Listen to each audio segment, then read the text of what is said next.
Okay, the last part of this question is for 5 marks. They ask us the following. They say, determine the equation of the tangent to g. Now, g is the function we just determined. That tangent must have the maximum gradient. So determine the equation of the tangent that has a maximum gradient. They ask us to leave our answer in the form y equals mx plus c. Okay, let's go back. What do we know? We know the gradient of the function. They gave it to us in the previous section. Minus 6x squared plus 6x plus 12. Okay, so we also know the equation of the curve. We just found the curve. So let's put both of them down here. We have minus 2x cubed plus 3x squared plus 12x as our equation. Now remember, if you go to the sketchboard, we need to find the equation of a tangent. A tangent is a line mx plus c. The gradient of that tangent, let's not forget the gradient of the tangent, is the derivative of any function in a point, let's say a. If we have that the x-coordinate of tangent c is a. Okay, the y-coordinate of tangent c we'll take to the original function and we'll put a in there. But now they gave us something else. They told us it must have a maximum gradient. Okay, so what does that mean? It means the gradient we have must be differentiated and solved equal to 0. Okay, now that's very interesting. If I take my gradient, which I already have here, and I find its second derivative, I get minus 12x plus 6, which is 0.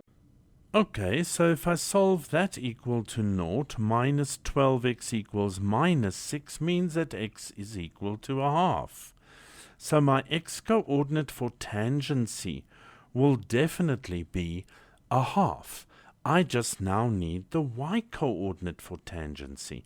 So I go to my function that I was given right from the onset.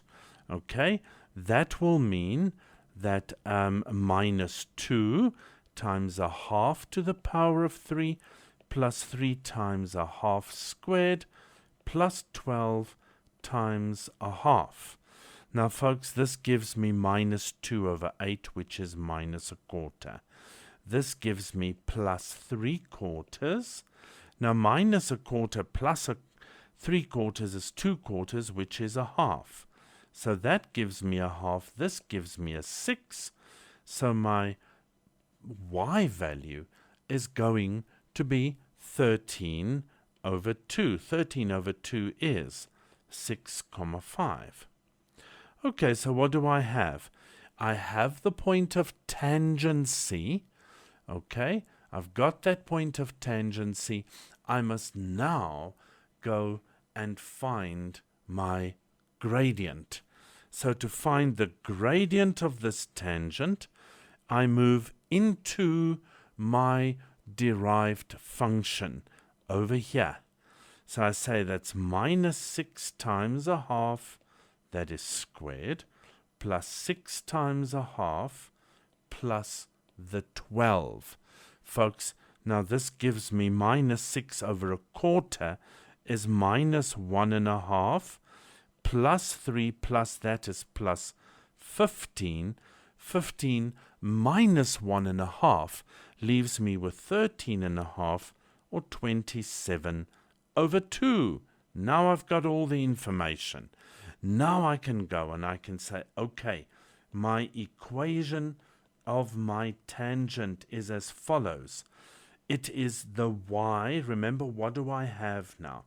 I have my gradient. My gradient is 27 over 2, and I have the point of tangent c. The point of tangency is at a half and at 13/2. I can now use my point gradient formula. So y minus 13/2 divided by x minus a half is equal to 27/2.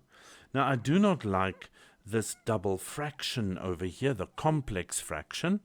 So all I'm going to do to get rid of it so I don't stumble over it is times the top with 2 and the bottom with 2. So what am I left with here? I'm left with 2y minus 13 is equal to 27/2, and I multiply this across 2x minus 1. Now all that's left for me is to simplify what I've got over here. Now if I simplify this, you can see that the 2 can multiply into the bracket, so I get 2y minus 13 is equal to 27x. That goes in, becomes minus 27/2. Okay, and folks, this is almost done. 2y is equal to 27x minus 27/2 plus 13, and 13 is 26/2. Okay, so that gives me 2y is equal to 27x, and you can see here I've got minus 1/2, and all that's left now is to divide by 2. So y will be 27/2x minus 1/4, and that is my tangent.